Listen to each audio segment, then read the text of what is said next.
Bienvenido a este conversatorio, seminario, taller acerca de la pyme en la era post-COVID-19, en la cual me hago la pregunta de si ella podrá cambiar de rol en la nueva normalidad, basado en el libro de reciente publicación titulado de la misma manera. En todos los países del mundo existen pequeñas y medianas empresas. No obstante, es difícil tener un concepto único de lo que entendemos por ese constructo socioproductivo. Pareciera que mejor es definirlo por lo que no es que por lo que es. Obviamente no es una microempresa, pero tampoco es una gran empresa. Es ni lo uno ni lo otro, sino todo lo contrario. Una manera quizás de ubicar conceptualmente la pequeña y mediana empresa es por su división del trabajo, el cual se ubica en un terreno intermedio entre una microempresa y una gran empresa. Una microempresa se caracteriza por estar concentrado en el líder emprendedor y más uno o dos colaboradores para que lo ayuden a desempeñar las múltiples tareas que tiene que ejercer como diseñador, fabricante, vendedor, cobrador, pagador, etc. Mientras que en una gran organización existe lo que se llama la diferenciación de funciones, y en cada una de ellas pues se colocan especialistas, y a esos especialistas pues se les coordina mediante supervisores, y esos supervisores pues tienen adscritos gerentes que lo guían en sus decisiones diarias. Y hay por supuesto la cúpula que decide cuál es la estrategia y el rumbo de la empresa. Hay una clara pues delimitación de funciones y de autoridad. En la pequeña y mediana empresa esto no es posible, y el grado de extensión de su división del trabajo, que sí existe por supuesto, va a depender mucho de las exigencias del mercado donde se opere, así como de el enfoque gerencial que el dueño gerente le imprime. Hay dueños gerentes centralizadores y otros descentralizadores. La pequeña y mediana empresa ha tenido dos oportunidades históricas para posicionarse como el constructo socioproductivo vital para la generación de riqueza económica en los países. La primera de ellas fue con el advenimiento de la revolución industrial, donde ciertamente se impuso el formato de la gran empresa para potenciar el crecimiento económico. No obstante, que un acucioso investigador, Alfred Marshall, descubrió que había espacios geográficos donde reinaba una atmósfera de cooperación que permitía a pequeñas unidades producir con eficiencia. Lamentablemente ni la academia ni los gobiernos sintieron un atractivo por esas pequeñas unidades, y finalmente terminó de imponerse el paradigma de la gran empresa. Posteriormente, en la reconstrucción económica que siguió a la Segunda Guerra Mundial, se redescubrió el distrito marshalliano, específicamente en la tercera Italia, con los llamados distritos industriales italianos, en los cuales las pequeñas y medianas empresas jugaron un rol protagónico en la generación de empleo rápido y de bajo costo. Cuando la economía mundial entró en la fase de desaceleración en los últimos años del siglo pasado, las pequeñas y medianas empresas perdieron su competitividad, convirtiéndose en unos agentes generadores de empleo, más no del Producto Interno Bruto. A pesar de ser en varios países el responsable de más del 60% y hasta el 80% del empleo, las pequeñas y medianas empresas en esos y otros países difícilmente superan el 60% del valor agregado.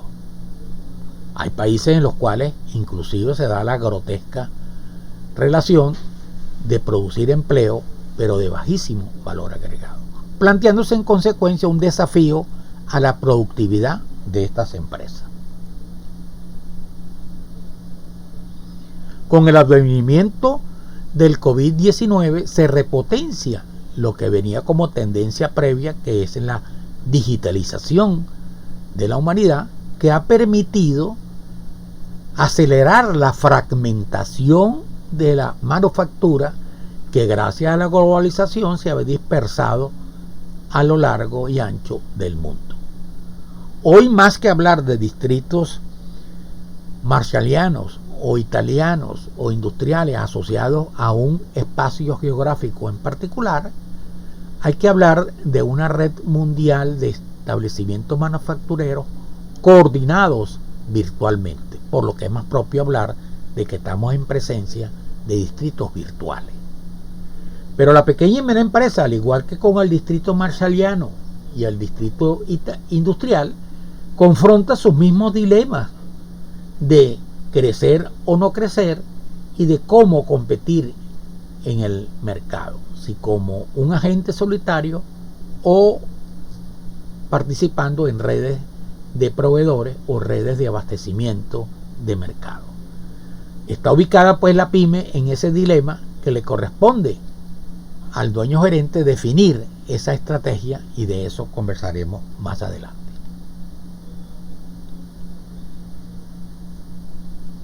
El nuevo contexto que nos deja el COVID-19 es de una nueva normalidad que todavía no se sabe cómo va a ser, pero sí hay unos rasgos de esa nueva normalidad que no vienen del COVID, que son el resultado de tendencias que se vienen arrastrando del pasado. Una de ellas es la desaceleración del crecimiento económico. Ciertamente el Producto Interno Bruto mundial entre 1961 y en el año 2000, o sea, todos los últimos 40 años del siglo XX, presentó un crecimiento casi cercano al 4%, pero en lo que va del siglo XXI, ese crecimiento está por debajo del 3%, con el agravante de que en esta oportunidad, en un periodo de 12 años, se han presentado contracciones significativas del Producto Interno Bruto, aparejado con la desaceleración económica, pero también como resultado de esa desaceleración, también la nueva normalidad habrá de contar con un rasgo que ya viene de la época pre-COVID, como es la de la informalidad, que hace que más del 40% de la población en edad de trabajar lo hace en la economía informal. Es allí el ambiente en el cual las pequeñas y medianas empresas deben enfrentar la era post-COVID, bajo crecimiento y mucha informalidad. La acción económica y la desterritorialización de la producción se suma una tendencia ya visible en varios países, como es el envejecimiento de la población, que sin duda alguna impactará no solo a la economía, sino a la geopolítica, ya bastante complicada por los movimientos migratorios. El envejecimiento de la población, más acentuado en unos países que en otros, producirá un nuevo mapa para la ubicación de los centros manufactureros. Se estima que la China ya para el año 2050 cederá a la India su condición de país más poblado y probablemente sea el nuevo taller del mundo. Todos los gobiernos, con la ayuda, por cierto, de la comunidad internacional, están sensibilizados, al margen de su orientación ideológica, a apoyar a las pymes. El contexto post-COVID-19 claramente puede ser descrito por el acrónimo VUCA, traducción del término VUCA en inglés, acuñado en el mundo académico militar estadounidense en los años 90 del siglo XX para caracterizar la era posguerra fría. En un contexto VUCA, la volatilidad es creciente, demandando flexibilidad, lo mismo que la incertidumbre que reclama agudeza para las predicciones y pronósticos, mientras que la complejidad de los procesos de negocio obliga a analizarlos con visión holística, y ante la ambigüedad para describir las causas y efectos se precisa tanto flexibilidad como sensibilidad para aceptar diferentes interpretaciones. Es en contexto VUCA que se formulan y adoptan políticas públicas, y estas pueden contemplar desde un asistencialismo que no tiene que ser necesariamente infecundo, sino con responsabilidades plenamente compartidas, hasta la de no hacer prácticamente nada desde el gobierno, comprendiendo también matices intermedios como las de estimular el desarrollo local y el emprendedurismo. Uno de los efectos que ha traído el COVID-19 ha sido el de un retorno del Estado como actor económico. No solamente que los gobiernos tuvieron que asumir el control sanitario de la pandemia, sino que han debido involucrarse en asuntos económicos como no lo hubiesen deseado muchos de los partidarios de la economía de mercado libre de injerencias gubernamentales. Siendo entes esencialmente geopolíticos, los gobiernos han asumido dentro de sus funciones la defensa de las economías nacionales, apelando a que ello es vital para su seguridad nacional. Aparte de involucrarse en la recuperación de la economía y readquirir soberanía productiva, los gobiernos han priorizado su accionar a favor de la digitalización, pues ésta se ha constituido en una condición casi necesaria y suficiente para competir en el mundo actualmente. Las pymes, por sus crónicas debilidades financieras y organizacionales, no están en capacidad por sí solas de asumir los desafíos de la digitalización, requiriéndose el concurso de otros actores, el Estado, la academia y la comunidad internacional.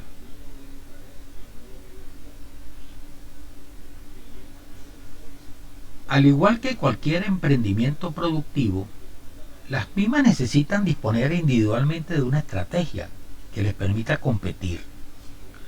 Ignoradas por la literatura académica, que concentra en la gran empresa y en la microempresa las indagaciones sobre cómo formular estrategias, las pymes no encuentran fácilmente los referentes adecuados para sus estrategias.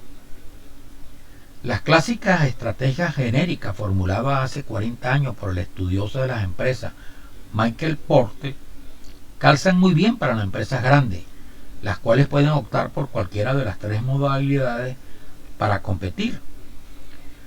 En cualquier caso, el planteamiento de Porter reclama construcción de ventajas mediante la erección de barreras de entrada para los competidores, requiriéndose de significativos recursos financieros y organizacionales que están por lo general fuera del alcance de las pymes.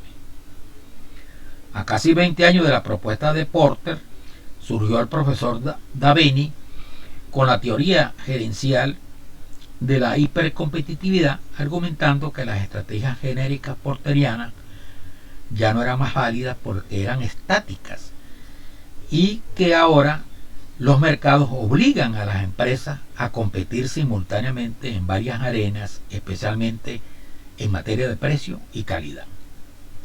Sin ignorar las reflexiones que en materia de estrategia los planteamientos de Porter y Daveni traen para las pymes, como para cualquier formato de empresa, éstas necesitan un enfoque más apropiado a sus condiciones de organización, que no es ni una microempresa ni una empresa grande.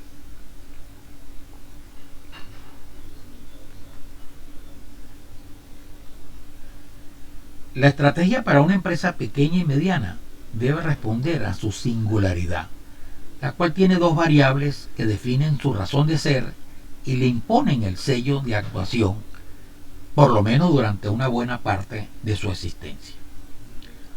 Una de esas variables tiene que ver con su propensión o rechazo a aumentar en breve plazo sus dimensiones de activos, fuerza laboral, cartera de cliente o mezcla de productos. Lo cual no quiere decir que no se produzcan cambios en la composición de estas dimensiones, pero nos referimos al valor absoluto de las mismas.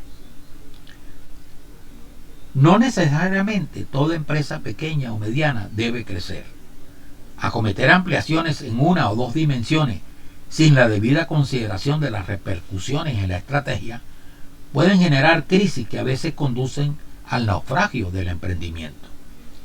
Hay empresas que perfectamente trascienden en el tiempo y producen satisfacciones a sus dueños y sostenedores sin necesidad de acometer expansiones. En lo que siempre se debe crecer, no solo una pyme, sino cualquier emprendimiento, es en la rentabilidad, pues de lo contrario no hay posibilidad que la empresa sobreviva. Si la empresa decide no crecer, debe estar consciente de que es en la reducción de costos donde está su capacidad de sobrevivencia. Es decir, todos los días debe monitorearse cuánto está costando la operación total de la empresa y dónde están las fuentes de mejora de eficiencia para reducir esos costos. En una empresa que decide crecer en dimensiones, o si el mercado sí se lo impone, pues la estrategia puede seguir los planteamientos ya referidos de Porter o los de Davini. La otra variable definitoria de la estrategia competitiva en una empresa pequeña o mediana es la que indica la manera en que se acudirá a competir en el mercado. Si lo hace en solitario o como proveedor en una o varias redes de las que están constituidas en diferentes mercados. Competir solo o acompañado tiene que ver más con la disposición de los dueños gerentes para compartir o no las decisiones estratégicas de la empresa. Competir en solitario y no crecer es todos los días innovar en productos, en buscar nuevos clientes para sustituir los menos rentables, buscar activos que sean más eficientes, reemplazando las máquinas obsoletas, entrenando al personal para que cada día tenga mayor capacidad y destreza para aceptar los desafíos de la competencia. Si se opta por ser proveedor, pues se comparte los riesgos de la cadena en la cual está inserta, pero debe aceptar las normas de calidad, de programación de la producción, de entrega de los pedidos que imponga la empresa que lidera la cadena de la cual se es proveedor. Es un campo entonces abierto, y las posibilidades que tiene una empresa pequeña pues son estas 4 estrategias genéricas. Siempre habrá necesidad de cumplir con el punto de equilibrio, sea pequeño o sea grande. Si se es grande, a veces se elude cumplir con la reducción de costos buscando volúmenes de producción cada vez más altos, pero para ello se requiere poder de mercado. Y las empresas que no puedan tener poder de mercado, pues tienen que enfrentar la reducción de los costos. Ese es el caso de las pequeñas y medianas empresas.